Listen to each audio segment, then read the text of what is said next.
What was your epiphanistic moment that made you... Epiphanistic. Epiphanistic. There's a new word. One. Okay, put that one Epiphanistic. down. That made you, that catapulted you. What was it? Okay. The lesson learned was that compliant people can kill you. Okay?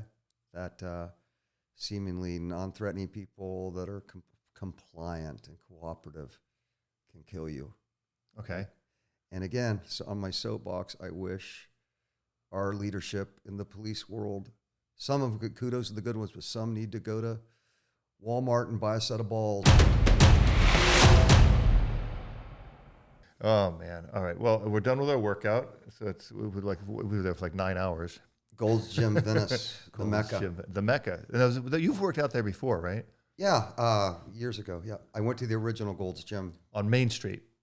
Saw Frank Zane and Sam or was Banu. Ocean Avenue, I think. Yeah, the old one that Joe. The Gold original one before the franchise. Was Joe there when you went there? I didn't see him. Just I went into. I just graduated from boot camp in San Diego and was flying out of LAX to go home on leave, and I stopped there. And yeah, I met Joe Gold one time. I went to World Gym. Yep. And Lou Ferrigno was working out there, and I was working out there, and I saw Joe Gold, and I mean, man, what a legend Joe Gold was! Like the empire he built, the fitness. I still want one of those old World Gym shirts that had the backside of the gorilla on the back of the shirt. Yeah. You can't find those anywhere. You still have one? No, I'd love to have one, but you can't get them. No, I had one. I had the sweatshirt. I cut the sleeves off, the traditional hat. But with the backside of it, where you saw the back of the gorilla. The gorilla was on the front standing on top of the globe, and on the back, it was the back of the gorilla standing on the globe. I don't know, you can't get those anymore. Nope. I'm going to find one. All right, so we talked so much about police work and canine work and military dog, and I want to get into your stories about your amazing travels, and you always downplay this. Every time we talk, you go, well, I'm not the hero, I'm the sword sharpener, and you are the sword. You're actually the sword maker in a lot of ways, because, if you take the raw metals and you create the sword, then you can sharpen it, you understand it, and you're selecting these dogs for heroic work, whether it's police work, which policemen are here keeping us safe, but then as we go up that chain, and I'm not saying up as far as hierarchy, but up the chain as far as more safety, the men and women of our armed services keeping our country safe and the world safe and away from all these crazy things. You're selecting these dogs, you're training these dogs, you're polishing these dogs, you're doing so much with these dogs. And if we can, in today's chat, just like tap on those stories. Like, I want to know what triggered you, what got you into this, why did you select this line of work? What happened to you at some point? I know the story, the epiphany of what catapulted you into going up this ladder. And in my opinion, you're at the top rung of this ladder, doing what you're doing. But before we talk about that, I want to talk about something really important, the knuckle draggers. Oh, okay. Knuckle dragger canine combatives. Yeah. That's a concept that I came up with. It started out as a lark. My friend, Army, he's in the Army, his name is Bryce Bowman. Okay. And if we can dedicate an episode, his wife, Amy, is going through a trial right now, and we love her. And she's a strong girl, but we love you, Bryce and Amy. Amen. And but anyhow, Bryce wanted a boxer, and I assisted him in getting a boxer out of IPO lines. And him and I just started training this little boxer puppy, just like we saw Oscar working his puppies yesterday. And I said, well, let's make up a little cool name for what we're doing. And we came up with Knuckle Dragger Canine Combatives. Yeah. And it was just funny, just him and I. And then another one of my Army friends said, well, Steve, help me get a puppy. And so it just started growing. People started seeing the fun of it, and then it grew. And we have a little Saturday thing with some very good people. We have no dorks allowed, as far as you got to be cool to come. Okay. And fun. I got to apply. You would love it there. Okay. And then I also call it Bites and Beers, because after we train, happens to be a sports bar close by, and we go in there. Sometimes we take the dogs in, and then we talk about concepts and training over a beer. It's amazing what can get done over a beer. Yeah. So you do tend to do something that I think is very different, and that is you really put the focus on the responsibility of the person, right? Whether that's your special forces, Department of Defense stuff, your home security, executive protection dogs, or just your knuckle draggers, right? So you're spending this much time with the dog and this much time with the people. Because we're developing the whole package. Okay, but let's talk about that. Yeah. So in my world, where I live, there's a lot of military people there. And military guys, since back in the Stone Age when I was in the Marines, deploy. And when you deploy, you leave your wife and family home. So this turned into, well, let's build dogs that when the husband's away, you have knowledge that your family's protected. And I'll tell you the difference, a dog, you can put a gun in anybody's hands, leave a gun, but it takes a hard heart. Remember Full Metal Jacket? It takes a hard heart to kill. A bad guy might take a gun away from your wife or may take a gun away from me or you, but he's not going to take my dog. That's true. And so I would rather have my wife or loved ones with a well-trained dog in their home while I'm gone than a firearm. So I think that's a really good concept because, how many times do you have a person who can't pull that trigger, right? You see that in if you've ever read that book by Grossman on killing, how many soldiers in World War II hesitated pulling the trigger, police officers. It's just, it takes a little bit of moxie to do that. So when you work with these dogs and you're teaching them, it's not like an IPO club, right? It's not like a Schutzen club where you're teaching them protection routines or French ring club. Is it like, how does that work? The routine always changes because life always changes. So it's a reality-based training. The back of our shirts say serious dogs for serious situations. Just a cool little saying we came up with probably over a beer. But it is a sport when we're raising the puppies. It is plagiarism of the sports system. You and I both come from the IPO sports system. We love it. So the development from puppy to adult doghood is on the sports system. Nice, calm biting. The same thing we saw Oscar doing yesterday. Mirrors that. Yeah. Also, making sure that the dog is whole, socializing him through, and we talk about that. Socialize your dog, make him a good citizen. Yeah. And a good open dog is like a good open person. They're strong. And don't you think that's the number one thing that people miss is getting that dog real socialized, real friendly. Everybody's a good person. Like it is, and this is a question for you, whether it's knuckle draggers, executive protection, police, special forces dogs, how much, I think people seem to think that these special forces dogs, for example, they just have to be badass. They just bite anything. I just put something in front of me. I'm gonna chew it up. I'm gonna kill whatever's in front of me.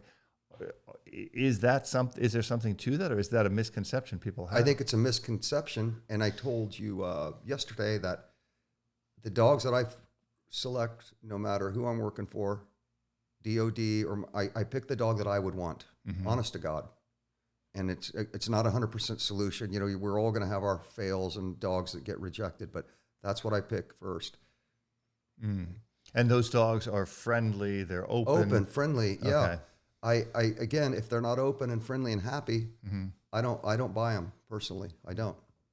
But and then you do something different with knuckle draggers. So, and this is something that I'm not advocating anybody to do this, by the way. But you take these dogs off of the equipment and onto the body. Right. Man is primary. Right. But you don't open doors in dog training that you can't close, because I have to remember it's not going to be a dog expert with this dog when the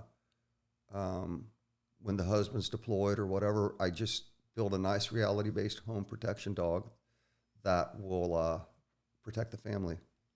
So something just popped up. Now we haven't talked about this before. So you have this club, and again, it's a private club, so people can't join. I don't want to seem like I'm advertising this. I think it's just a cool shirt, and I thank you for the shirt you've given me.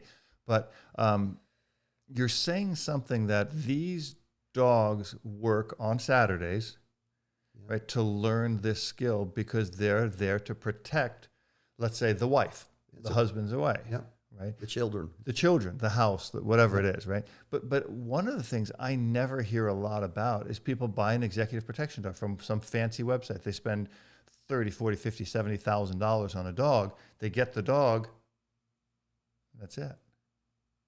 Yeah. Right? You're spending, this is the first time, actually, and it just popped into my head. We haven't talked about this all weekend.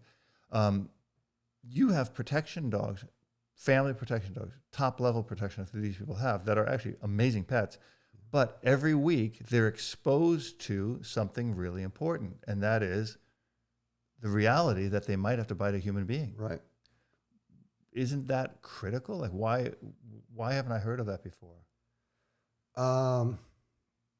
I don't know. I think it's not my knowledge. I can only speak for me. Mine and my partner, and that's Sonia Nordstrom, retired FBI agent. Yeah. We tell people we're selling heartbeats, not widgets. Okay. Yeah. And I think it's just the knowledge that I have about when a dog really needs to rise and handle a situation.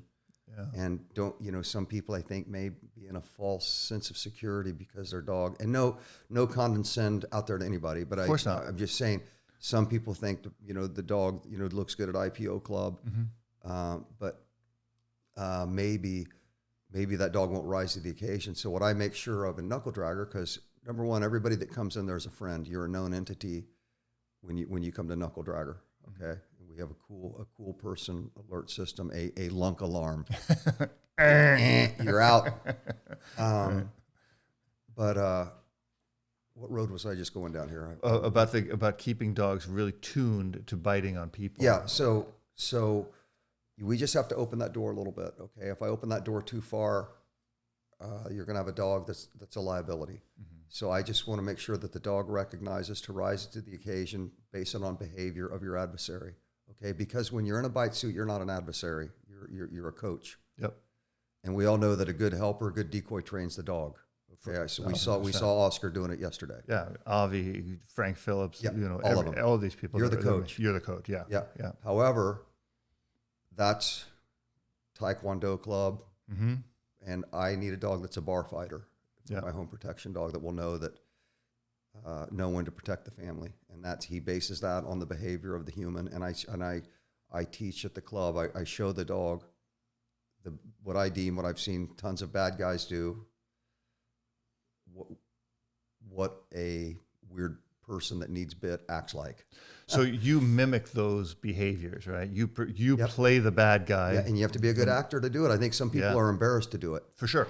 But people are embarrassed to be to be fun for the dog, right? For a dog that needs fun. And, you just said a mouthful. It's got to be fun for the dog as well. When I'm doing the big word that I told you that doesn't exist in the dictionary, Niministic. It might end up being in the dictionary. I hope so. Yeah, we'll put it in. It's copyrighted now. It is. Niministic behavior that I project to the dog. I want him to recognize that. Okay, and that's what's missing. In a lot of dog training for home protection. Right. Or police dog or defense dogs or anything like that, right? Special force, whatever it is. Yeah. And I think you bring that element of your police background, your special forces background training, you bring that into really everything. And we're both big, huge fans of the sport. And you keep saying, I've never titled a dog. There's a lot of people who title dogs who don't have a 10th or a 100th of the skill you have. Your ability to read dogs and to pull things out of them. And I said in the other podcast when we talked that you're taking someone who's got a really good, solid root. They're just good fighters, right? They have that innate eye of the tiger, let's call it. And then you make them into powerhouses, right? Whatever. I mean, I don't know what the word is. Special forces, the best of the best. The people that are going to bring our boys home and keep us safe. Or our officers. Our officers, And it doesn't matter if it's a police officer, special forces, or a person who wants to, you have a right to be safe. And so the concept isn't abstract to you because we've trained together. We've spent some training time. So you get it's harder if you don't see it, that we're trying to describe. It's not magic, but it's just honed on stuff I've seen, right? Yeah.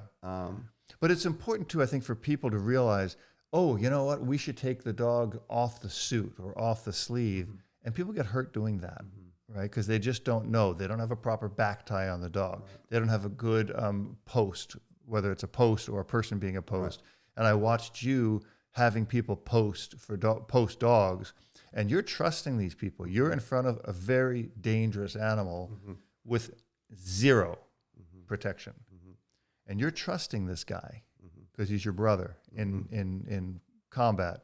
And you're trusting that this guy's going to hold that dog, and you're within 2 inches of being torn to shreds.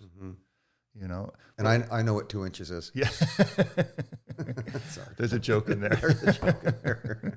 We're not going down that road today. No. That's for another podcast. I get. So now on the other side, you also have the shirt that you gave me, which is the Attack Canine. And it's an acronym for something, right? So I want to talk about that. And it's just not, I'm selfless promoting, because Attack Canine is a business where you actually do take your background in all these varied forms of dog training and help people select dogs, and also what you've done with the Department of Defense.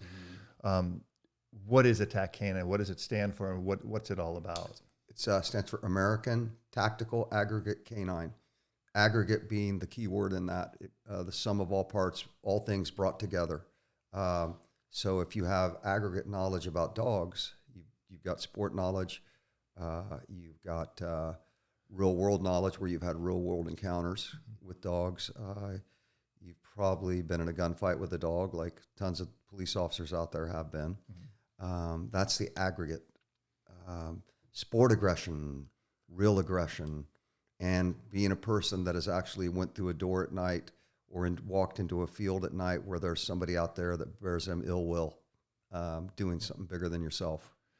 I want to talk about one thing that's real important, and that is this whole concept of the difference between a dog that bites really nice on the sleeve, it bites really nice, let's say, on a suit, and getting that dog to understand that coaching. You're getting this dog to see in his mind, I got to bite skin, right? And I don't want you don't have to give away your secret sauce. I know there is a secret sauce, and I saw it, and it's beyond anything I've ever seen. And it's fair for me to say that. It's really amazing to watch. But just talk about the mindset for a dog to go, okay, I was brought up, I had a really nice life, I get to play with the guy in the suit, I get to play with the guy in the sleeve, we're playing, we do little stick hits, we even do maybe muzzle fighting. But that dog has never really bitten a person. First of all, address for me the psychological, and I know you've gotten into the head of the dogs to get this, the psychological element for a dog the first time he feels skin in his teeth. Like, what's that like? It's like the first time that you want to punch a person for real, you're hesitant. It's different. And again, let's back up and say that, we're talking bite for law enforcement and military dogs. Biting plays a very small part of what they do. It's all about location. Okay. But however, we have to have that piece in it.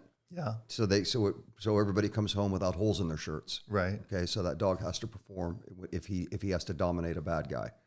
Right. But the location thing, I think it's a huge element, but they're doing that already, right? So in other words, once that dog is trained, they've done that. I want to talk about the psychology of, you know what, I've bitten a sleeve, and a suit and a sleeve really feels real similar to a dog, I think, right? But now we're talking about skin. We're talking about blood. And so throw the equipment away. Man is primary. Right. And you teach them that. So everything has been fun on the suit. It's been fun on the equipment. You make the man without equipment fun and his primary objective. Whose primary objective? The dog's primary objective. Okay. Like if you were doing this right, the dog will base his aggression off of the behavior of the adversary. Okay, explain that. Because this goes for everything. This goes for special forces. This goes for everybody. Everything. If you want a real dog, and again, remember, what are opinions? They all, what? Yeah, I get Everybody's that. got one. This is my opinion. Well, this is an important one. That's why you're here. So man is primary. And when you say man is primary, you're saying the equipment. Not the equipment. Yeah. So we all love the sport. We all wean our dogs on equipment. But when you're wearing equipment, you're not a nemesis. If you've got a bite suit on, you're an everlast punching bag. That's not real aggression at all. And it's so you have to take the equipment away. The suit, the bite sleeve is a neon sign that says "bite me," and you take that away. The dog, a lot of times, if you are who's the most dangerous person, the most emotional person? A bad guy isn't going to activate prey and give presentations to your dog. Mm-hmm. So my job as a dog trainer is to teach that dog that when people act weird, engage it, do something aggressive, do something furtive. But I want to do it out of fun where the dog is still having fun. So I can keep a good citizen. Okay. So you're saying it's hard to describe without seeing it, right? It's impossible. Yeah. But so I want to kind of paint a picture because I know we can't talk about the stuff you do. It can't be public. Like it's the sausage making. We talked about that before. But what I want to focus on is this idea, because you said something that's so important.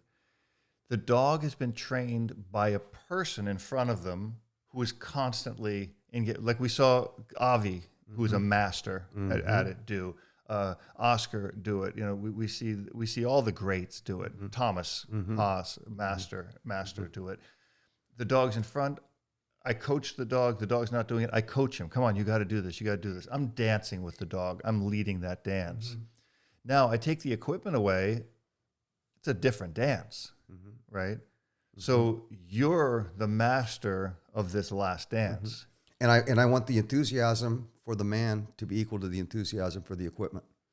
Okay, I get that. And that goes on what I do as a trainer to the dog to make him successful, to be able to read the behavior, the pensive behavior. A bad person that bears you ill will is pensive in their behavior. If I want to take your watch off your wrist, and you have a dog there, I'm not going to walk right up and snatch the watch off. I'm going to let me get it. Let me work around this dog, and I want the dog to trigger off of that. Okay, yeah, and that's a completely different behavior than we see decoys or helpers doing in the ring sports or the PSA or anything like that. Yeah. We're talking now about a different animal altogether. Yep. Right. And you know the 3 rules of dog training: teach, train, test. So I have to teach the dog what a nemesis, what an asshole acts like. Yep. Okay. Horrible word. No, it's a good word actually. We all have one. So how to? Yep. It's like an opinion. And they stink. So teach him. I want to teach him what behavior out of a human can trigger you into aggression. Okay. And there's a few little things that bad guys do that mean we're talking on the home protection side, right? This is knuckle dragger. We're not going after to find people that are hiding in houses, but this is the person coming into your house, or when your wife is taking the dog a walk around the reservoir trail, and a guy comes out and bears her. He's going to have a certain behavior when there's a dog there, and I teach the dog to recognize that behavior, rise, and dominate. But I've also seen you teach that behavior, and it's something I kind of want to touch on a little bit, because a lot of times police officers, and if I can do a good service out of this, I want to help police officers understand that I support them and that we support them. You know, a dog sees somebody who's just laying on the ground. Most dangerous person in the world. The most dangerous person in the world. The passive guy sitting in the car. I had a passive resistor. And again, apologies to police officers out there that have as many war stories as I have, but this is my hour and my stories. So, for sure. God bless you. I know you're doing it for tenfold of what I've done. But I've had a passive person in a car that was giving no resistance and came up and tried to shoot me with a Desert Eagle. And that was a dog encounter. Talk about that. Can we talk about that? Absolutely. Okay. Yeah. So you're a police officer, which you did. That's your background. Your background is being a police officer. So tell me the whole story. Who's the dog? Where are you? Paint this picture. Here's an irony. This dog ended up in the Ranger Regiment after I handled him. So, but anyhow. So that's the stuff we can't talk about.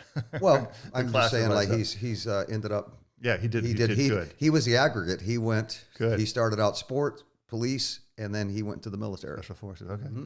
So you own. What's his name? What kind of dog? Oscar. Okay, Oscar. And I got him from Ken Licklider, my buddy. Love Kenny. My dog source. Yep. So here's what it was. And again, this whole thing about the recent things, and not to go down a political rabbit hole, but I'm just going to say this whole thing, attack on police officers. I wish that the leadership in these police departments would go to Home Depot and buy a backbone and defend their officers. Amen. And they're not doing it. And our politicians. So they say this reimagining policing, this, then that is like the corporate office of United Airlines critiquing Sully on how he landed that plane in the Hudson. Let's reimagining airline piloting, Yeah. It's ridiculous. Bullshit. Right, it's bullshit.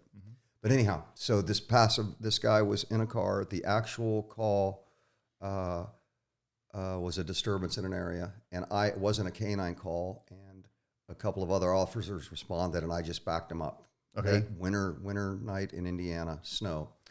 And there was a car parked on the side of the road, and while en route to the call, the dispatch advised that there had been shots, neighbors heard shots fired. The guy was sitting in there, and our officers were extra cautious because, they'd heard the shots fired call had happened. Okay. So the car was parked running with loud music playing in it. The officers were yelling multiple warnings, come out of the car. But they don't know that that's the guy that you get shots fired call in a decent sized city every night, multiple times. So they yelling warnings. The guy was ignoring them.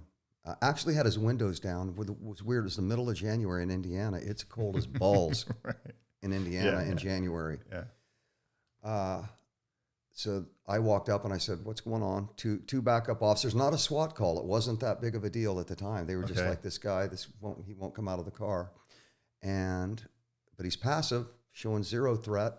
Okay. Probably drunk, right? We think. High. And so I said, "You know what? I'm going to approach, and I will, since we need to be extra cautious because there may be a gun involved in this." When I approached the car, I sent my dog to the car because the window was down, and the guy's arm was resting outside here. It's a German Shepherd. Malinois. Oh, this is a Malinois. Okay. KMPV. Okay, but this is not a Zane. No, this is years after Zane. This is 2000. Oh, okay. Okay. And PH1 Malinois, real deal. But he hadn't ever encountered a real man without equipment.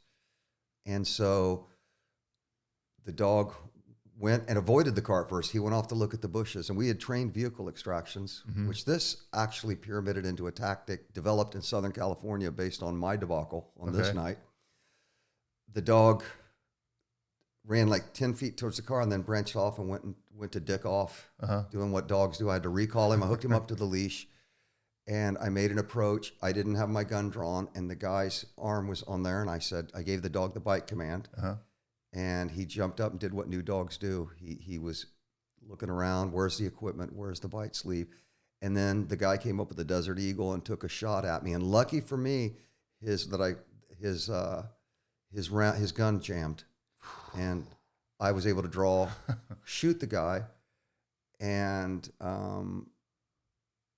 actually my dog bit me because I shot 7 times, and it also gave me epiphanies on gunfire neutralization to dogs because I'd shot with this dog, but my behavior, I was jacked up, I was amped up, and the dog bit me in the ass on leash. And we have a video of it. We have a dash cam video. I didn't care about the dog biting me. I wasn't worried about that. Right. So after that, I came to California to do the Los Angeles County Police Canine Association, awesome association. I showed my video to the class. I go, "Look, this is awful. I'm embarrassed to show this. You're going to see the most messed up tactics. And I just want you to know when you have a new dog, yada, yada, yada." Showed them the video. And then the brilliant officers of South Bay Canine, Santa Monica, whatever department is in South Bay, they came up with a badass vehicle extraction because what was the problem with my vehicle send was I gave the dog too many options, and good dog training is eliminating options to mess up. So they came up with the concept of making a lateral approach to the car using a cover vehicle, and where the dog has a direct send into the vehicle instead of coming from behind and having to button hook into the car. Got it. And God bless. Yeah. So they came up, that was them based on my debacle. Ken Simcoe, who later ended up chief of Santa Monica PD, but a good friend of mine. Wow. But those guys developed this technique, and I think it spread. Wow. So out of you know. So the dog never got a live bite on the perp. He got a live bite on you. He bit me, but I didn't care. But it was, you know, the poor dog was confused. Lots of gunfire.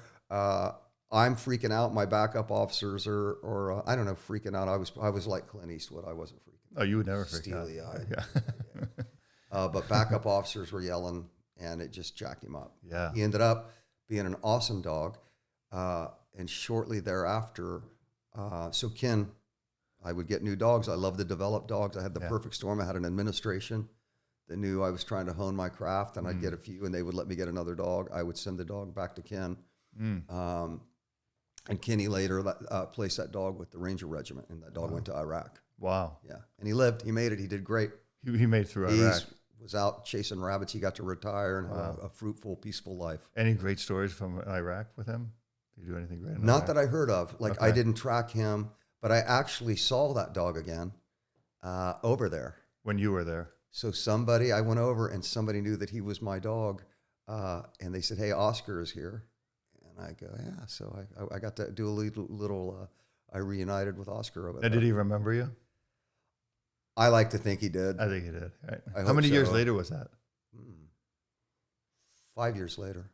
I think they do. I think they remember us. I mean, I tell myself that. I do too, right? Yeah. It's not like friends. Yeah. Not like humans who couldn't care less. Yeah. Okay, another story. You mentioned this amazing dog that Nick the Dick.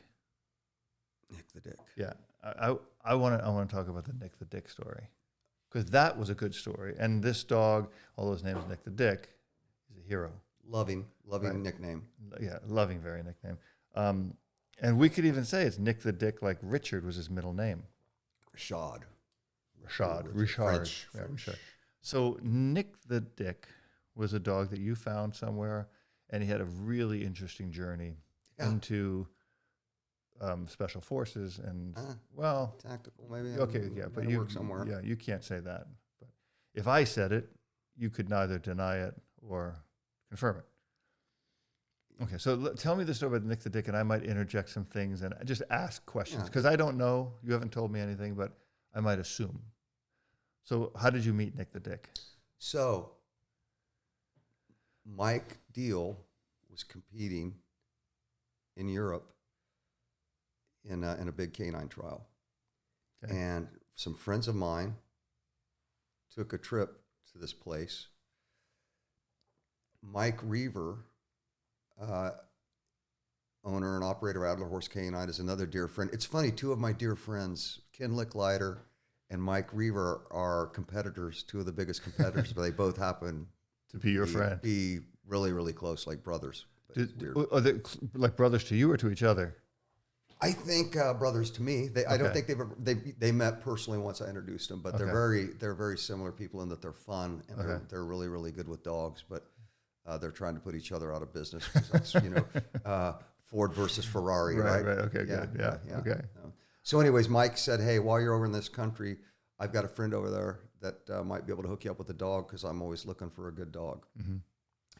And so we went to this place, and we got to see Mike Diehl representing this country over there, and we hooked up with this contact that Mike Reaver gave us, and we went to a little place, and he said, "I've got a dog for you." And German Shepherd? Yep, but a car pulled up. Okay. And the German Shepherd, it was like a little boxy compact car. Okay. And Nick the Dick. Nick. Back then, Nicky. Yeah, it was Nick, Nicky back then. Nicky was in the car, and I'm like, this dog tested awesome. Now, tested, you mean you put him through the paces open, to see? Happy, okay, clever. And I said, why would this guy sell such a dog? And the contact goes, well, because he's going through a divorce and needs some money. The dog's an IPO 1, and he's going through a divorce. And I'm like, oh, okay. Well, one man's tragedy is another man's fortune. But remember when we were talking about yesterday about dog selection, and every dog's not a 10 across the board. You got to help them. So Nick, when sometimes we have to do detection around cars or do sends to cars. Mm-hmm. If you're a cop, maybe like I told you about my shooting I just had, Nick was scared of cars. He would not jump up on a car. Weird. But I can teach that, right? And so I bought the dog and brought him home. And Nick was a natural. But he was a little bit over the top in some drive. Like when there was equipment around, he was through the roof. Okay. And so loved it. I'm like, man. And he was a challenge. Okay. In what way? Well, just hard to manage. Okay. Around equipment. You notice I'm not using fancy scientific terms. He was just a pain in the ass when there was equipment around. Okay. Would just let's stay with that. Yeah. Right. And so I am like, wow, I got to make the end user, make this easier for him, because who wants a pain in the ass every time you're approaching the bite sleeve, or it's just no fun. And everybody that handles dogs, they're not dog purists like we are. They're not dog trainers. They're handlers, and that's what you got to help. I want to give them a user-friendly machine with a good delivery system, right? So what I did was I taught Nick to beg. Silly, right? But my way of thinking of it, beg. Like sitting up, like beg, pretty. Okay. But I thought, well, you hear the term, now it's overused everywhere, drive capping, blah, blah, blah. Well, but so I guess might be a form of that. But I thought, if I make him beg, he's got to think. It's not just laying down. He's got to balance. There's some things going on. And so you taught him to do this before he gets to bite? Well, he already knew how to bite. He was really good on equipment. No, I'm saying before he got a bite? Before he got to bite, yes. So because he was a pain in the neck when there was equipment around. So he would come in dirty, or he would be too hot? Just if you tried to get him to sit in front of a bite suit or a sleeve, he would never aggress towards a handler. He wasn't that. He was a nice boy. But just hard. I got to give him. You and I could handle him. Oscar could handle him. Avi Cohen would make that dog lock his heels in 30 seconds. Right. But I don't have Avi Cohen. Right. I've got a guy that just wants a tool that he can work with on the search warrant or whatever. Okay. And so I got to make it right for the end user. Got it. My handler.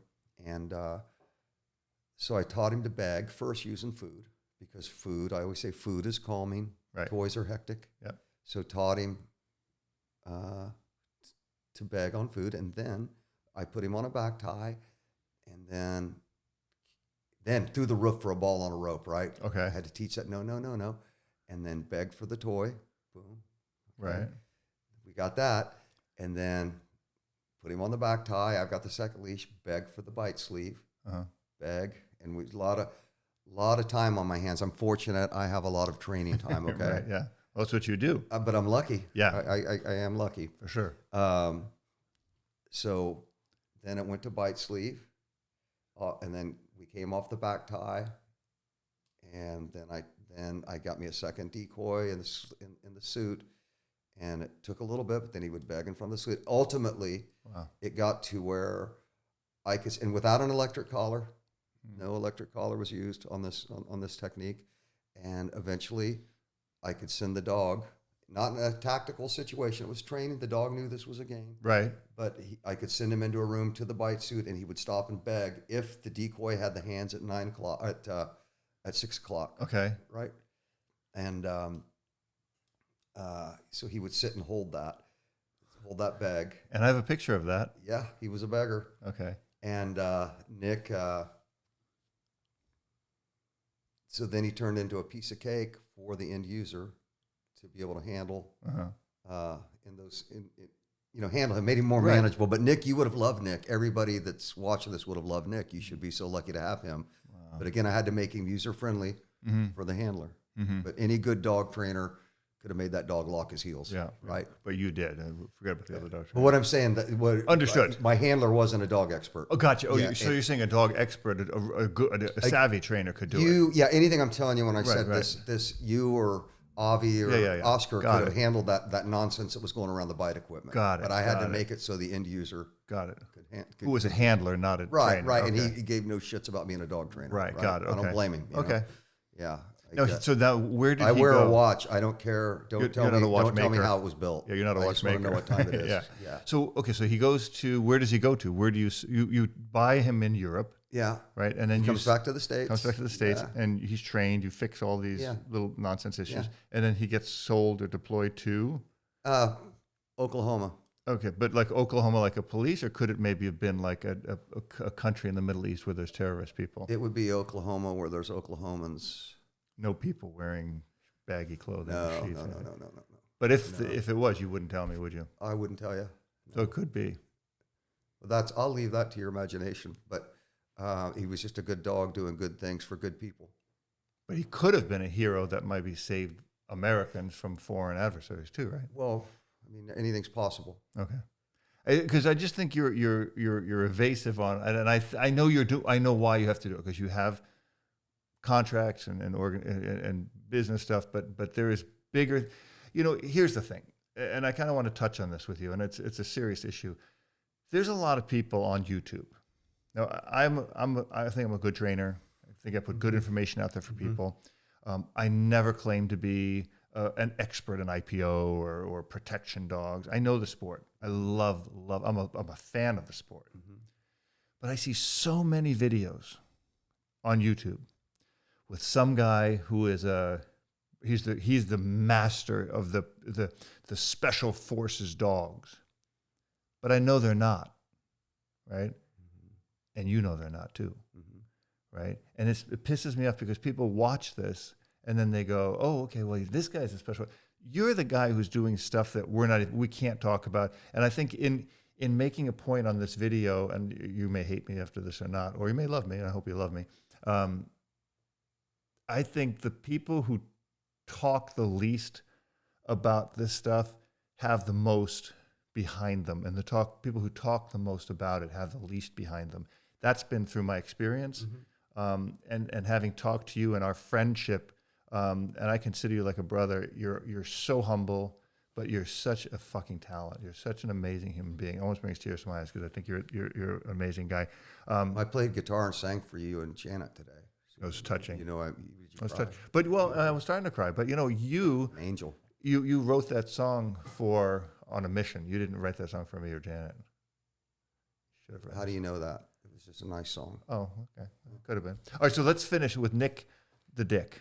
Right, Nick the Dick, because there's an ending to this story which I think is powerful, and it's maybe I'm already crying preemptively because I'm a sap for dog stories. So tell me the rest of what happened with Nick the Dick. So Nick, he was funny because he got the nickname Nick the Dick because very open dog, friendly dog, and then he got a handler that a very dear friend of mine, and a very stoic, serious kind of guy. Well, Nick, a German Shepherd owns you. That's one thing I've noticed between a German Shepherd and a Malinois a lot of times.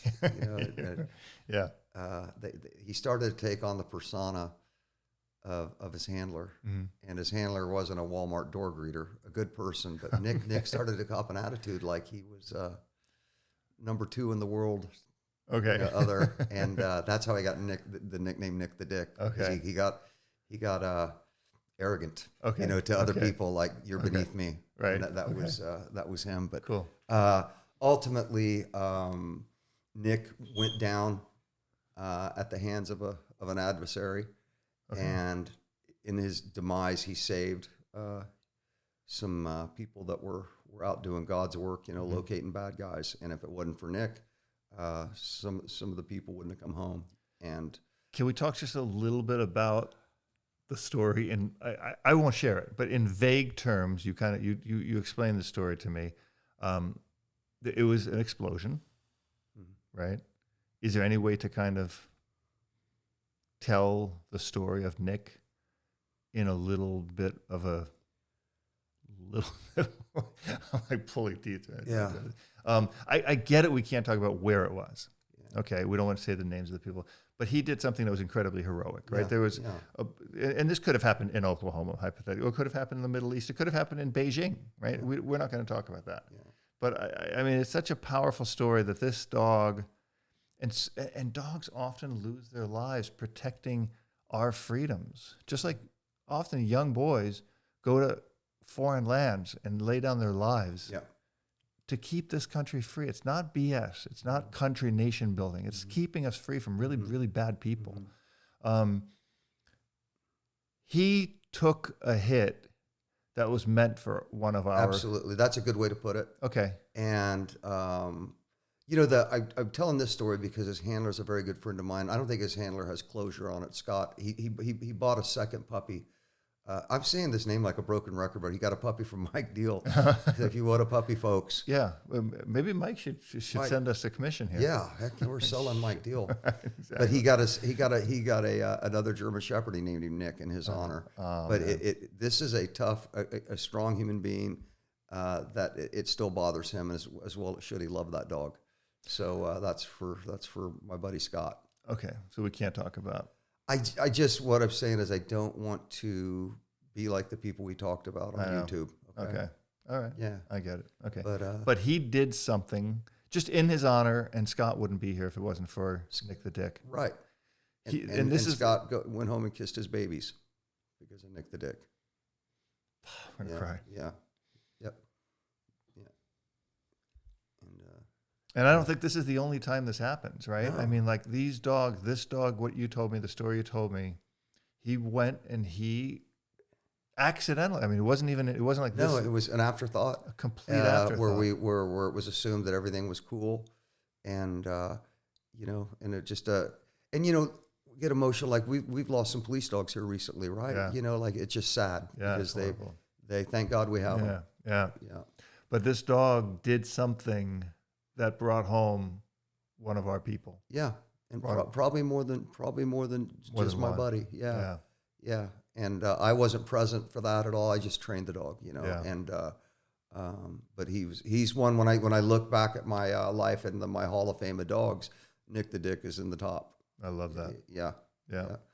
Well, the one thing we know is he didn't suffer, right? It wasn't a prolonged. No, and he was loving life up until that moment. But his story was so funny. He was a funny dog, and I think Johnny Cash would write a song about the Ballad of Nick the Dick. Maybe we should write that song. Yeah, Let's do that. You're a guitar player. All right, so you and I swear to God, this is a promise to us. We're gonna write a song about Nick the Dick. Yeah. Okay, I'll write the lyrics. You got to come up with the riffs and stuff like that. Okay. And then we're gonna. Well, you're a better guitar player than me. We proved that. I am. I don't think tune a guitar by the ear. One talent I have. I can tune. I can't play it though. Yeah. We worked out. What was that guy's name that we worked out with? The guy you wanted to always meet. Mike O'Hearn, one of my heroes. Mike O'Hearn. And I was a little hurt when you met Mike O'Hearn because we were talking and having this really great time, and then you skipped off. And there's Mike O'Hearn waiting. I don't skip. Well, you kind of sashayed off to meet Mike O'Hearn. Yeah. And Mike's a great guy. All truth is you hooked. I told you that Mike O'Hearn was a hero of mine, and you just happened to know him. Yeah, he's a buddy. And you set that up today. And thank you. By the way, Mike O'Hearn is a super cool guy. I'm glad you got to meet him because Mike is very supportive of our military. He's a solid guy, and I'll tell you something. I aspire to look like Mike O'Hearn. Mike O'Hearn, well, he aspires to look like me. Well, so I might as well just cut the chase and go right. He's only 6'5", 250, 6'4", 250. Something like that. So he benches like 400 pounds. Yeah. No, it was awesome to meet him. Yeah, what a gracious, kind person he was. What a nice guy he was. Yeah, he's always been like that. I've been on his podcast. I'm a little plug for me. So, really? Yeah, I was on one of the first guests. He had me on because Mike loves dogs. Yeah. Right, and he had me over, and then when he had his baby Titan, the baby, he had me over, and we talked quite a bit about how to introduce the dogs and everything like that. And he's done a spectacular job. He's a great dog owner, and prayers out to his dog who's. Yeah, we heard that today. Yeah. And so I bought his Power Bodybuilding. That's his system. And I bought his shirts because he had his husky dog. Okay. Was on the shirt. I'm a dog lover, Yeah. Why are we here? Yeah. But Mike loves his dogs. But the funny thing was, I was wearing one of my Goofy shirts, which I don't have on now, the Attack Canine bitchin' shirt that you gave me. Best shirt in the world. Best, and it fits me really good, right? Yeah. But the guy said, "Is that a husky too?" When he saw the Malinois Goofy shirt. Yeah. But I guess you can't always know. But that pointy ears. The point. They both have pointy ears.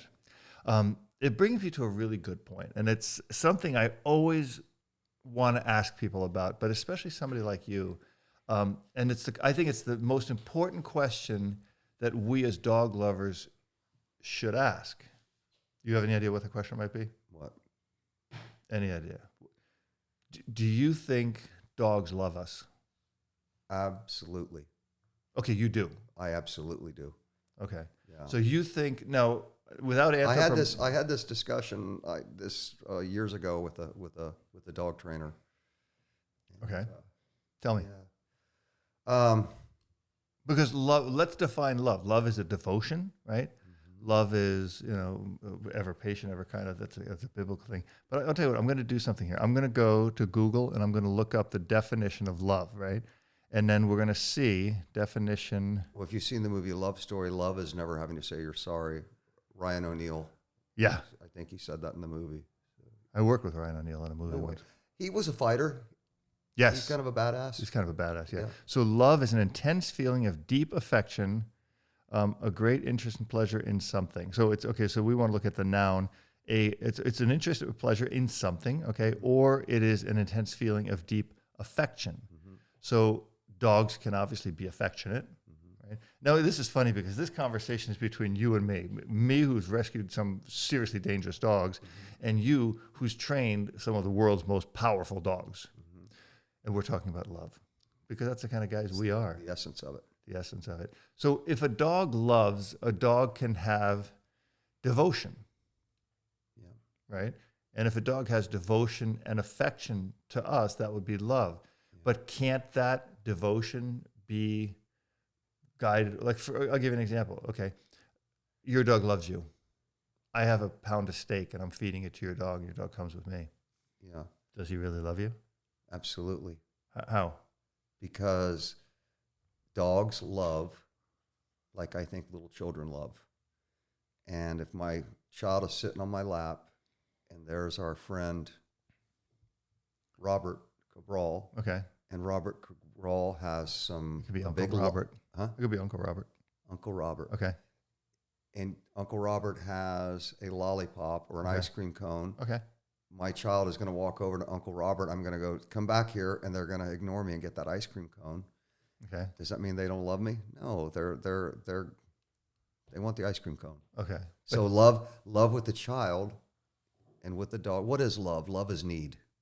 Right. Or affection for something. Yeah. Right. But a child, give me 3 weeks with your 4-year-old, and I'm going to take him to Disney World, and he's going to love me. Not older, but little ones. Okay.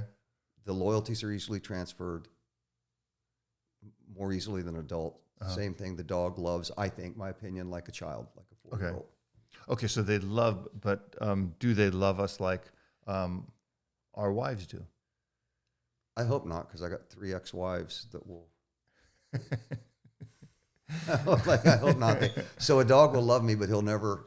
He won't call an attorney, and he won't take my house away. Right. That'll never happen. Yeah. That's a deep one. Yeah. So dogs, but do dogs love similarly to humans? You think? I think it's pure. There's no prejudgment in a dog. They take you as you are, and with people that I thought loved me, you know what Mark Twain said, that you can take a poor dog and make him prosper, and he won't bite you. That can't be said for humans. Mm-hmm. And we both talked about that, like how. So I think their loyalty is far better than a human's. Most humans. Yeah, no, of course. Yeah. We got Avi and we got Mike Reaver, right? Oh, yeah. Loyal friends that'll never bite us. No, for sure not. And Guy. You can't forget Guy. Ken. Yep, good guard dog, Kenny. A couple, yeah. And how many times have I said Mike Diehl? I need to hit the bell. God, yeah, he needs to pay me again. Mike Diehl. Mike Diehl bell. Sheesh. The ding, Mike Diehl. Yeah. You know what we should have done? Next time we do a podcast, we're going to do a shot of tequila every time we say Mike Diehl. Oh, we'd be bent over, knee hugging, slobbering drunk by now. We would. Yeah, that'd be pretty funny. Yeah. I don't know if would he say it that often about you? Does he love you that much? Mike Diehl loves me. He just stoic. Yeah. Okay. He hates to admit it. He doesn't. But I know he loves me. But Reavers doesn't admit it either. Mike Reaver loves me. Yeah, he does. I know he does. I saw this text. He's jealous. That's why. Jealousy is an ugly thing, and he got venomous because I'm spending time with you. Okay, but do dogs get jealous? Yeah. Dogs that aren't Mike Diehl and Mike Reaver? I think so. Okay, they get jealous. Because I do think they get jealous. Yeah. That's one of the things I've said. People said, people always go into this thing, and this is, I think, an interesting topic for us, is anthropomorphism, right? So that's putting human emotions on dogs. There's an interesting definition to anthropomorphism. I talked about it a lot in my workshops, and that is it was really invented by the Greek philosopher Xenophanes so that people of different cultures could learn to accept, for example, God. So if I have a God and my visual of my God is a white, blue-eyed Christian God, then I have a hard time selling that concept of God to, let's say, an Asian or a person who might be from Africa. So they would paint the picture of the God differently to get people to understand it and accept it. That's where that actually came from. So I don't think it has anything to do with me saying, oh, my dog loves me. That's definitely not anthropomorphizing the dog. That's just saying that, birds can love you. And I saw a great movie. You should watch it, My Octopus Teacher. Did you see that? Never seen it. Never even heard of it. You didn't see it? No. Oh, man. Get a box of tissues. Seriously. My Octopus Teacher. It was one of my favorite movies. What era was that? No, it's recent. It's on Netflix. It's an amazing movie because you love dogs. Yeah. Right? And I always think this is a really good point because people who love dogs like you and me in a sick way. I mean, like I would give my life for my dog I wanted to give one of my kidneys to my Shar-Pei when he was dying. If you have that passion, that love for your dog and you have it for a lot of dogs, like you have it for dogs that you work with in the military and private practice. People say, how can you love a dog? It's just a dog, right? But then somebody might say, well, I eat octopus. How can I have a love for an octopus? You've got to see this. Promise me you'll see this movie. I will see it. I mean, promise me, because it's a game changer, and it makes you look at all creatures, great and small, as having something to give, right? Something bigger to give than just, whatever it is. It's so powerful. It'll change your life. It's a game changer. I promise you. I'll do it. Watch that for sure. We're going to have a lot more chats. I wish you lived closer because, I can move in with you. You could. You want me to? Yeah, you could sleep on the couch right here in the studio. I'd be happy. Yeah. we want a friend. We need more friends. Let's talk for a second about the love thing, because a lot of trainers don't get that whole concept of love, and we talked about that, right? What do you think it takes as a trainer to love a dog?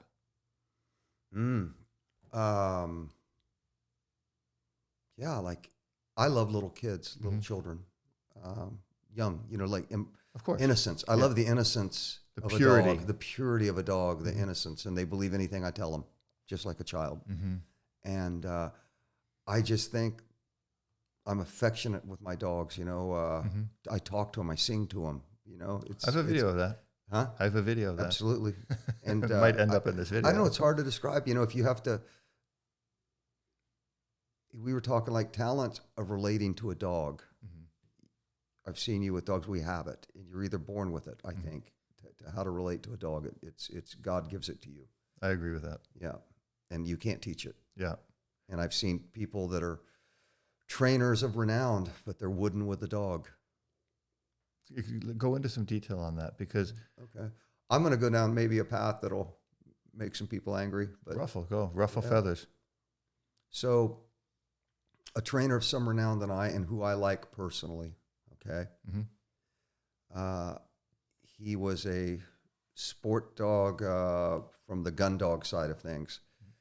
And he was big on clickers and e-collars. That was his thing. And he would haul 10 dogs in a trailer.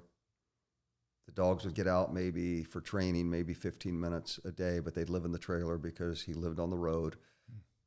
They would get out, put an e-collar on, get zapped and clicked, and that was their life, right? Until he sold them. Him and I went out, and I tell you, I like him, very smart guy. I like him as a person. And I had just a couple days earlier read a quote by Robert Duvall. Robert Duvall, the actor, apparently owns some horses, and he was talking. He said, a horse don't love you like a dog loves you. So this person this dog trainer. We were having a glass of whiskey at a bar, and I said, Robert Duvall said a horse doesn't love you like a dog loves you, and he said, well, dogs don't love you. And I laughed. I said, well, they don't love you. Like I don't blame them. Like you get clicked and zapped. But yeah, they do love you. And I've been drunk with my dog, and I think he drove home a couple of times. Like that's how I made it back. I made it back somehow. Right. Yeah. Right. But that's a good point, because I do think dogs love us. But I think there has to be there are people who are good dog trainers, but they're not dog lovers. Right. Right. And I mean, my buddy Jeremy, Dave Latham in England, I mean, they love their dogs. Yeah. And I think part of it really is this monetizing dogs, right? Like you and I make our living off dogs. I mean, there's no doubt in my mind that I make a very good living off dogs. You make a good living off dogs. But I could make a lot more. You could make a lot more. Let's say you had 40 dogs and you had them lunged up, and you brought them out and trained them and put them back, and it was this like assembly line kind of dog training thing. You could make a lot more money, but would you be loving the dog? Well, here's the thing. You and I discussed it in the truck yesterday. We did dogs for years when there was not a dime tied to it, and we talked about our lives in dog training not being well thought of plans. Yeah, you and I are here by accident. Totally, yeah. So there's so many people that they maybe got into the dog sport, and hey, and God bless them, free enterprise, but then hey, there's a way to make a buck, and that separates dog guys like us. For sure. We're sentimental. We cried during Where the Red Fern Grows and Old Yeller and the octopus movie you just told me about. Yeah. That's you're gonna cry. That's what separates us. Yeah. You're gonna cry your eyes out. So this whole idea, and again, I'm honest. I did not want to be a dog trainer. I was teaching karate. I was doing photography, and my vet forced me into it. So, and I think you kind of fell into it real similarly too. Like with your background. And it's funny when you look at people on the YouTube or whatever that haven't been in dogs that long, but they're running businesses. And I'm telling you, I'm not lying. I was in dogs 5 years before I felt comfortable opening my mouth and giving my opinion around a group of dog people. At least 5 years. Yep. I was like, ugh. Yeah. But so that's where that line goes. I mean, like, would you do what you're doing if you couldn't make a dime? And mine is undoubtedly yes. Yeah, I'd still be out there on Saturdays, right? Working with dogs. Yeah. I'll tell you a funny story. Like maybe not funny, but me. I thought I would do some in-home pet training for a little bit, and what would happen? I would go work with a person that lived alone, lonely, and they had their dog, and my dog has this problem, and I would help them, and then they would go, how much do I owe you? And I'm like, you don't owe me anything. Right. You're lonesome, and I get it. Yeah. They didn't call me because they were lonesome, but they get their dog, and I just don't have the heart for that. I'm a bad businessman on that end. But it's the love of the dogs that drives you. Yeah. I had a woman once. I'm not pure. I love money. No. Yeah, please do love money. Please do. You deserve it. I would love to be rich. But yeah, you deserve it. Yeah. But I'll tell you a funny story. I had a client once that called me, and I went up to the apartment. She said the dog, it was like a little ankle biter, like a little Yorkie or something. And she said, can you come and help my dog? My dog's got behavior, it bites everybody and this and that. And I went up and I was like, where's the dog? It was in a bassinet. She kept the dog in a bassinet, right? Yeah. And so I said, okay, that's really creepy, right? Really creepy to me. And so we worked on the dog a little bit. And then I said to her, can you just tell me like why you have this dog? Like, what's your reason for it? And she said, well, I don't have a husband. I'm very lonely. And I got my dog to just keep me company and give me affection and love me. If you took money from this lady, you're a son of a bitch. Go ahead. Continue. I charged her. Because I thought she was creepy. Right? I thought, I'm a total son of a bitch. And I'll tell you why I did. I'll tell you this is a really, and I think you'll appreciate this, and this will help you with your business. If I went there and gave her my opinion and helped her and didn't charge her, and it didn't solve her problem, or maybe it kind of solved her problem, then she would look and go, well, he didn't really charge me. He can't be a professional. Yeah, business ethics. Right? Yeah. So in business ethics, I never charged her more, I never charged her less, but I charged her exactly what I charged her. I gave her my opinion, and I felt very good because my time is worth a certain amount of money, and I gave her my opinion. I said, I think you have a mental problem, right? And I do think when people get to that level, like if you're going to replace human affection with dog affection, it borders on bestiality. It's a little gross. And I'm not going down another spiral, but I'm saying this is really important. And by giving her my opinion, I was able to help her see, okay, I paid for this. This is important, and I think that for you, because you are an incredibly gifted dog communicator, right? A dog behaviorist, more so than just a trainer. You're just not just doing, sit down, stand. You're really getting in the head of the dog. You got to charge for that, and I think that's where my love for dogs comes in, because I can donate that money to a shelter, and I've done, so many hours of work for free for shelters nationwide. And the stuff you do for our government and our dogs is really amazing. And so think about that. Just think about that for a sec. I get it. Good. You should get it. I'm going to cut to this. So, I saw a magazine of you a long time ago. It must have been, I don't know, 10, 15, 20 years old. It was an old magazine. But they used to have magazines. It was actually on paper. And it was from Tritronics, right, which is now, I think, Garmin. And it's talking about e-collars. I'm a big fan of e-collars, and I think you are too. But it talked about, you were the main guy. You were the main guy they were talking about. And you had a concept of an e-collar is a I forget, a director, not a corrector. A director, not a corrector, yeah. Talk to me about that. Talk to me about your idea of an e-collar. And e-collars are banned in so many countries. I had Pierre Wallstrom on. They can't use e-collars. In so many countries, prong collars, e-collars, choke chains. Everything is getting banned. There are a lot of bad operators out there using e-collars in really bad ways. Where do you stand on that? Like, where do you weigh in on that? I'll die on this hill. I'm with you. Okay, so early on my e-collar training, I was lucky enough to, do you know Mr. and Mrs. Dobbs? They were from Northern California. They had Dobbs training, and they marketed Tritronics. I was lucky to meet them as a young guy, and I was at Gene England's. He had them for a seminar. Okay. And another really good e-collar guy back then, and is Brian Mowry. Okay. So that gave me early information and laid the foundation for e-collars. And Mr. and Mrs. Dobbs were very gracious to me. I knew nothing, and they treated me like I was important, and that's okay, how do you treat somebody that can do nothing for you, judging character. Yeah. Anyhow, my opinion today, I think the e-collar is a scourge in a way, okay? In that the art of handling a dog is being lost. We're living in a world where the e-collar is the dog's supreme commander, not the handler.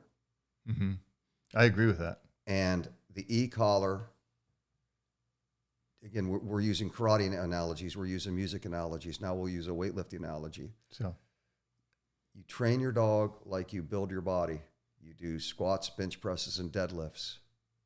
Okay. Manual blue knuckle dog training. And I call it blue knuckle dog training because you're grabbing that leash and you've been holding it so often, your knuckles are turning blue. Okay. The e-collar is your concentration curls and your side laterals, a finisher. Okay. My dog is going to let go of a ball because I told him to. I didn't ask him to. Okay. My dog is going to come to me because he wants to. Okay. And here's a point that the Guy Harston taught me again. When a dog comes to you, that's a relationship exercise. It's not an obedience exercise. Okay. It's in his opinion, and it makes sense to me. Yeah. He's going to come to me because he wants to come to me, not because he's going to get popped by an electric collar or he's going to get punished. I always know where the ice cream is. I will send him to the Easter egg by complying with me. Why does a dog do anything? To improve his situation. So I want him to improve his situation by the joy of coming to me rather than he's improving his situation to avoid getting hammered by a correction. Okay. Okay. On the recall coming to me. Okay. So I do all my obedience, outing or whatever. He's going to do it for me. And then my e-collar is just a finisher. And I believe the e-collar should be an accelerator, not a brake pedal. Explain that. That the way I teach the e-collar is that the e-collar is your taxi cab to good things. So explain that. It's not. We're not dropping the hammer on you. Okay. In the e-collar today, there's exercises out there where there's trainers out there that have never walked the walk with we're talking pointy-eared dogs that are supposed to locate and dominate. Right. And there's people out there doing e-collar training and doing quite well that have never walked the walk with the dog. I agree with that. So they're teaching the dog to bow to this object on their neck. My dog bows to me. Mm-hmm. And teaching the dog to, when the dog is searching in his thought, he wants to avoid the correction. That means more to him than actually going out and locating the bad guy. Do you understand? Mm-hmm. He's worried. You've put worry in the dog. If I pay $15,000 for full testosterone in a dog, I'm not going to let a trainer that is going to shock testosterone out of my dog. I'm just not going to let that happen. Can we talk about something? Because this just brings up something really important. And I'm not naming names. Mm-hmm. I'm not going down that path. And you know what, Robert? I would sit here with any of these guys that get mad. I know. Open invite, sit in a chair next to me. Yeah. And let's have a discussion about it, and we'll have a whiskey. Yeah. Yeah. Well, but you said something. It really was so important, and you talked about. I gotta always regress back to the position that you're not training a pet dog. You're not training a little, whatever, or a dog on an IPO field. What if you lose the trial? You can go back next week and do another trial. Mm-hmm. You're training dogs that are designed to keep the world safe from very, very bad people. Right. Okay. I got to say that because you're not going to say it. And that's pisses me off that you just won't come up and say that, because you're the guy responsible for these amazing elite. I'm one of the people. There's you are a lot out there that are doing it, and but I'm saying you're the guy who's here. Yeah, I'm sitting here in the chair. Yeah, I don't have anybody else in the chair right now. So you're the guy who does this elite stuff. So you said something that was really important about the e-collar, and we were talking about the police outs, right? And the police out is a really controversial thing. Right, and I've talked to police departments, police officers who are friends of mine, a lot of people who are in that field. And the one thing is, well, the dog, how does the dog out? Right? How does the police dog out? He should have a good out. The policeman should be able to just out that dog. And sometimes they'll just use an e-collar to shock him off, or whatever. And you brought up something important, and I want to kind of go back and forth on this, because I think it's the only way to make that point clear. To protect the dog. Because a dog that outs, boom, is like it has a sport out in a real life tactical situation, in special ops, in Department of Defense, in SWAT, in severe aggressive apprehension, and these kind of things. Those dogs are putting themselves at danger, the department at danger, and other people at danger by having this sporting out, right? So talk about your philosophy on that, because I know you have I watched some of the guys training with you. Those dogs were not sport dogs where you say out, boom, they out, they just sit nice. Mm-hmm. Even when they out, they're pissed off. They want to re-engage, right? Mm-hmm. Talk about that, because I think that's life-saving for our men and women of police and our military. Yeah. So being reality-based, what is the common denominator for all helpers or decoys in all of the dog sports, in what they're doing? They're standing up. Mm-hmm. Okay. And they're compliant. Okay, to talk about that, because that's an important piece. They're a part of the out. They are part. They're the boxing coach with the hand Remember when you want the hook, you go here with the hand pad. Yep. You want the uppercut, you go here. Bam. Right. You're the helper, and that's what the helper, the decoy, does for the dog. Okay, they're cooperative and they help the dog be successful. A bad guy isn't going to help the dog be successful. He's not going to give presentations. He's not going to posture to expedite the out, and probably he's not going to be standing up. He's going to be hidden or concealed in a down position, a crouch position, which there's no, unless I'm wrong, there's no certification that I know of out there in the dog sports or in police work where the guy's laying down. I don't know of any. Okay. Also,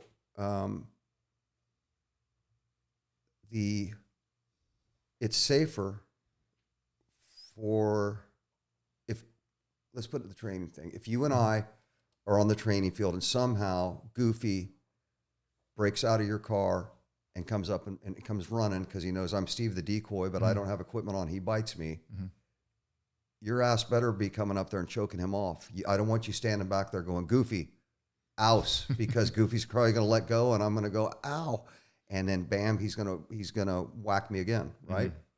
Not because he's a bad dog. He's a dog out there for fun, and it's safer for the bad guy, for the people, just to remove the dog and move him back. It may not be tactically safer, but it's safer for the bad guy. So it's up to you to be tactical on your approach and make sure there's no visible threat to you, so you can remove your dog. But outing, I just think that the bad guys are probably going to be upset, and they're not going to be cooperative to make you a clean out. Does that make sense? Yeah, well, I agree with you on that. But and we could go down a rabbit hole on that. But for sure, that's it's the same as in the karate days. Hajime, begin the fight, mate, stop, right? And you did it, didn't you, at tournaments? But if you've been in a bar fight and I go, hey, Robert, stop, you're probably going to hit me and continue fighting because you feel threatened, truly threatened, or and you are not, and your adversary isn't cooperative to the mate, he's not going to cease. Right. And mate is Japanese for stop. Yeah, right? Mate or yame. Mate, that I pronounce it wrong for a long time. Okay, so there's another point that I just thought about. It was really an important part in let's go into military type stuff. The guy is not going to, so you're saying he's not, when he presents or he gets bit, and if somebody yells out. Yeah, he's not going to plant his feet. And hold still. And brace. No, he's going to be fighting. He's fighting, and he's going to be adversarial to your wishes as far as getting a good clean. He's doing everything to make the dog not compliant, to make the dog stay focused. Yeah. In the red. In the fight. Yeah. Yeah. Now, here's something I just thought about too. For the protection of our police officers, if hypothetically a dog has a good out, let's say God bless him. Right, but here's a dangerous part of this that I think we should look at. A police officer sends a dog in. The dog goes in, engages the suspect. Okay, the police officer yells out. The dog outs and backs up. As a good boy. Now the perpetrator comes in, tries to punch the dog. The dog bites again. Yep. He has to. He's entitled to defend himself. Yep. That is in our Constitution. You're entitled to defend yourself, whether you're a police officer or a dog. And then you go, shit, out. The dog outs again. And the guy kicks the dog. Now the dog's going to what? Bite the leg again, right? So now you have 3 bites with damage as opposed to 1 bite. Is that something you think about when you're training? Here's the deal. No, if the guy's actively engaging the dog, I don't care if he has 15 bites on him. Like, you were remaining in combat with this dog, and the dog's defending himself. But is it better for that dog to have that 1 bite and prevent those 2, 3, 4 other engagements? Yeah, and opinion, because I'm not worried about liability or whatever, because the dog's righteous in what he's doing. The officer's righteous in sending him. For me, I want that 1 bite, and then I make the approach to make sure he's safe. Right. And what I'm going to do, General Patton said, don't pay for the same real estate twice. Okay. I only have to pay for that real estate once. Right. When he's on that initial bite. Okay. And then me and my mates walk up, make sure the dog that there's no threat, and then we remove the dog from the bite. And So it can be for the safety of the police officers, the dog, and the suspect, and the bad guy. And remember, he is a bad guy. Yeah. Okay. For sure. He's not out delivering Meals for Wheels and doing good for the earth. You know, he's a bad guy. Yeah, but it protects the dog, it protects the person, and I think that's an important thing to think about with the out and the e-collar. Using the e-collar, coming full circle, because I want to go back to that. The e-collar is the tool that can be used to accelerate, or what was the other thing you said? You don't like to use it as a brake pedal. You like to use as an accelerator. Accelerator, right? Yeah, So you're using it. I motivate them with it. It's not a repercussion. Mm-hmm. I don't want to teach it where it's a repercussion. Got it. Some of the training going out there right now, they may be using stuff from the bird dog area. And one of the things I heard one time was that, well, the same reason that a Labrador hunts a bird, that's kind of the drive, that same reason our dogs hunt the man. Mm-hmm. Bullshit. The drive that our dogs are in, be it a police dog, even an IPO dog running the blinds at KMPV doing the woods, they are hunting and fighting dominance. Mm-hmm. That's the drive they're in. Right. Okay. And a bird dog doesn't experience that whatsoever. This is, and I respect to the bird dogs people, Agreed. Great bird dog trainers. Yep. No. Total respect. Yep. But I'm saying it's a different animal. I am not going to ask a baseball coach to teach my linebackers. Okay. I train my linebackers. So my techniques come from the pointy-eared dog world. Okay. Yep. And I believe what I believe. Well, you're coming from a very specific point, and I agree with you. I think there's so much more aggression and a different kind of drive. I mean, I watched Dwayne go get a bird. It's one thing. It's an intense amount of drive, but it has nothing to do with like running the blinds and getting the bad guy. Yeah, right? It's not fighting dominance. No. And also, so our dogs either come from IP or KMPV. They're raised from puppies to go get equipment, bite full, right? Right. And then you put a guy in the bite suit, and again, it's reality based. If I'm going to teach a dog to call off, if I want to do call offs, I'm not going to have bite equipment there. I'm going to teach it in a muzzle where the guy's in civilian clothes, and he's going to call off of that. The bite suit is a neon sign that says "bite me." And so if you're teaching call-offs like that, that's like slapping a kid to make him say, "I love you." That's the neon sign that he's been raised on. And so in this e-collar training, when these dogs are worried about getting zapped more than they are finding the bad guy, because the way the dog's looking at it is the screwing I'm getting ain't worth the screwing I'm taking. And I have seen it. I've seen dogs shut down, wonderful dogs that you paid $15,000 for. They search and they go into a down, and is this okay? Is this okay? And that comes from the repercussion from overcorrecting. And it's pretty to watch when you have this and you can direct it. Yeah. It's user-friendly. It's easy. You don't have to do physical corrections. You can just go wacka, wacka, wacka. But don't teach them what you don't want them to learn. And it could have a dire repercussion in the real world.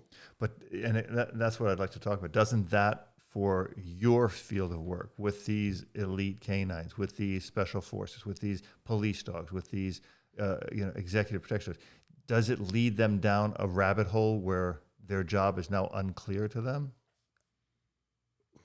I think it can. I think with the newer dog, you got to be careful. Okay. And you've got to make relationship and do every command without the e-collar first. Do it blue knuckle dog training. I agree. And then I'm going to hit the accelerator in my training until my dog is validated out in the field or on the street. I don't want to put inhibitions in my dog. So it's drive till I say stop. Drive. Be a good citizen. Be a good open boy. Hunt for the bad guy.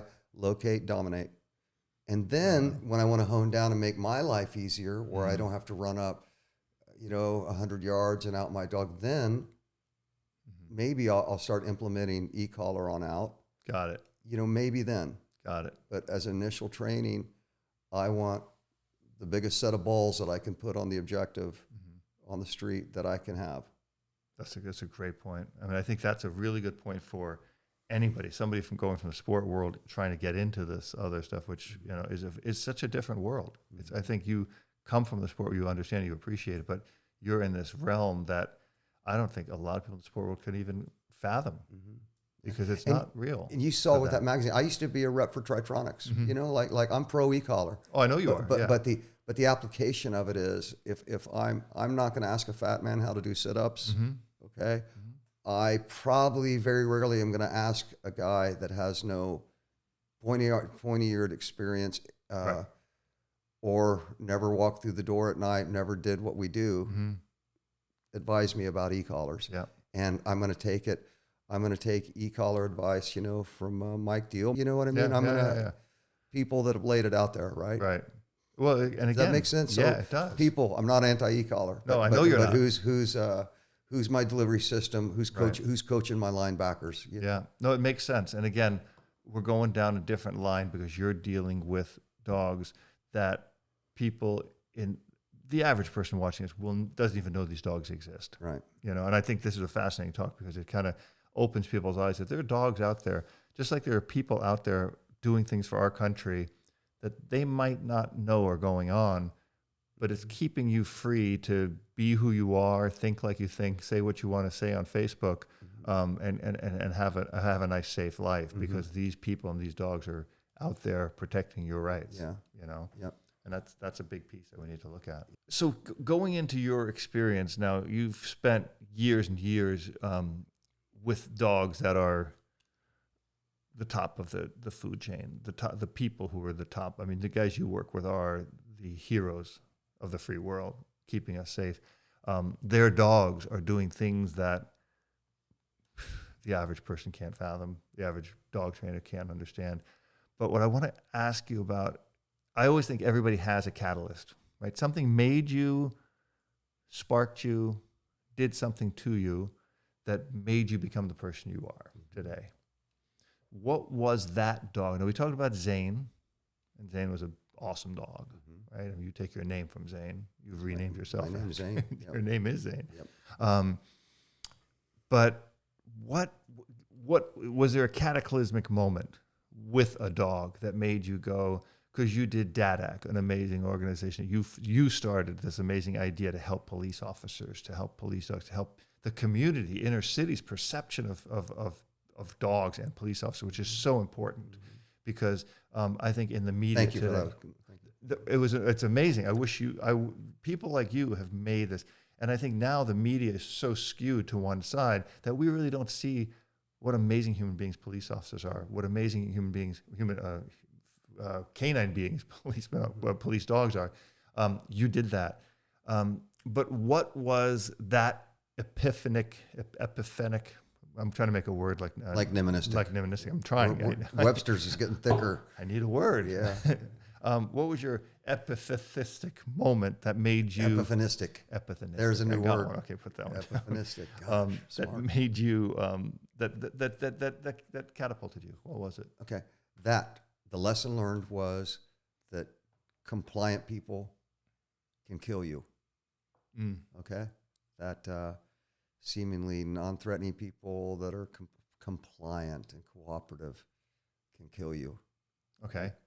And again, so on my soapbox, I wish our leadership in the police world, some of kudos to the good ones, but some need to go to Walmart and buy a set of balls and start standing up. Amen. For our officers, okay?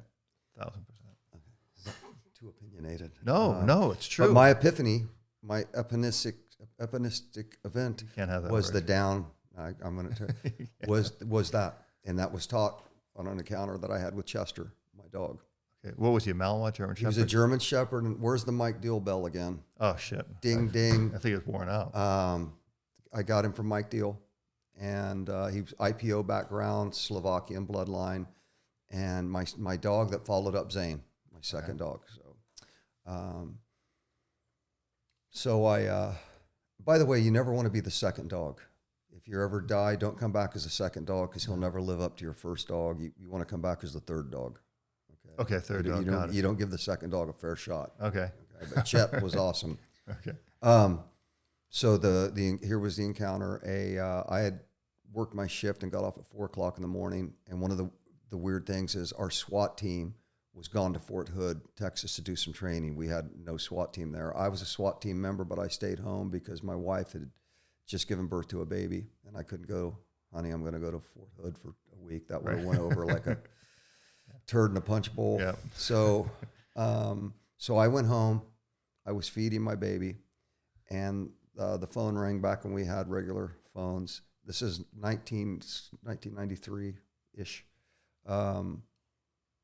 They said, hey, you need to get out to such and such address because officers arrived and a guy took a shot at them in a shotgun and he's barricaded right now.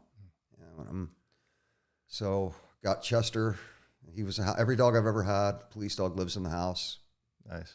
Probably would sleep in the bed with my wife and I, and my kids would paint their toenails and they'd have slumber parties. Right. Yeah. Little hats. Oh yeah. So so Chester and I went out to the scene, and the perimeter was already set. Got my briefing. And, that's one thing, like everything isn't a SWAT call. We should have had a SWAT team there, but sometimes, back then you got to take care of business. Okay.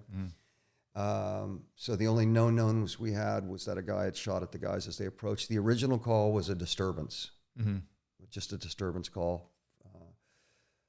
So, okay, well, let's clear the house tactically, but we're going to utilize a dog because never go into a breach where there's guns.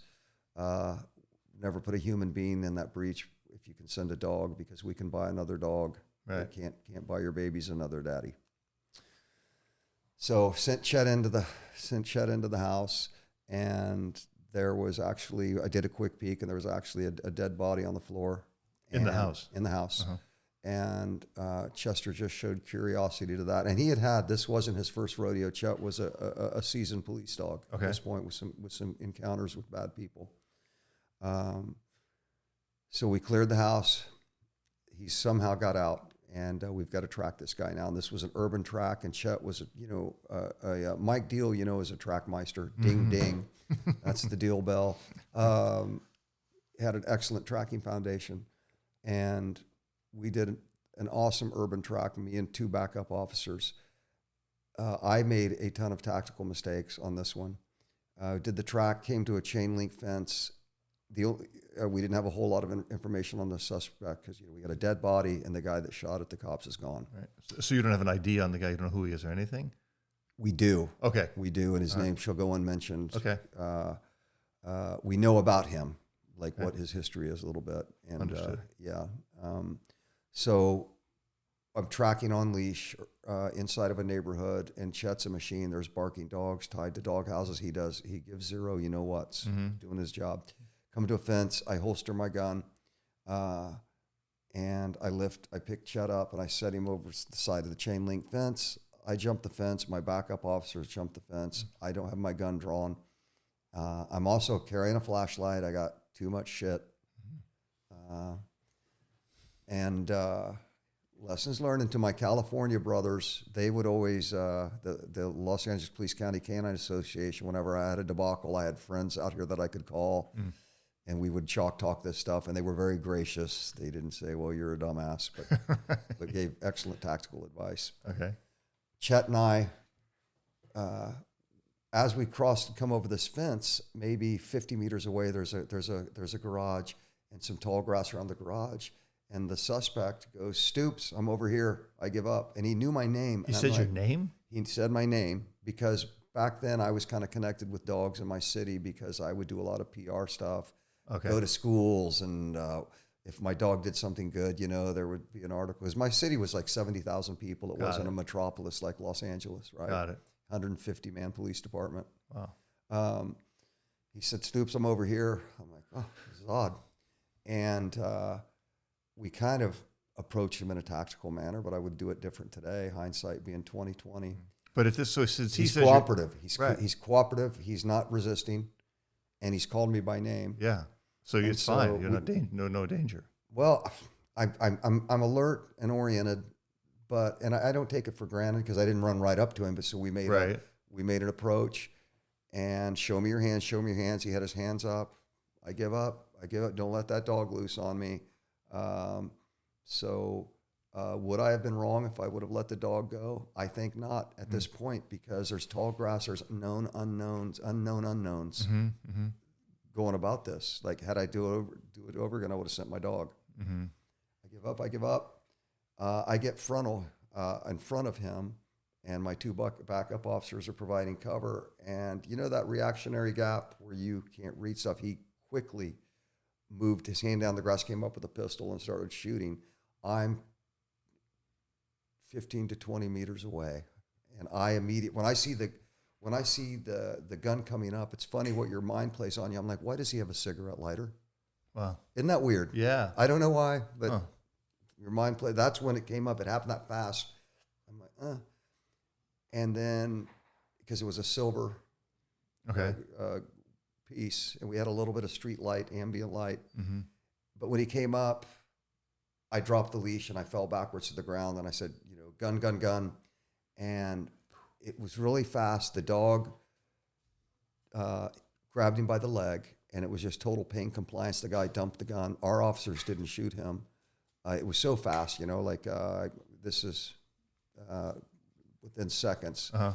But my dog totally took care of that situation and probably saved those other 2 backup officers because they were hesitant. And I was useless. I was out of the fight. I was just covering my own ass and, going down. But the dog totally won that one for us, hit a home run, should have got a Medal of Valor. Wow. He didn't get a Medal of Valor? No, he didn't get anything. And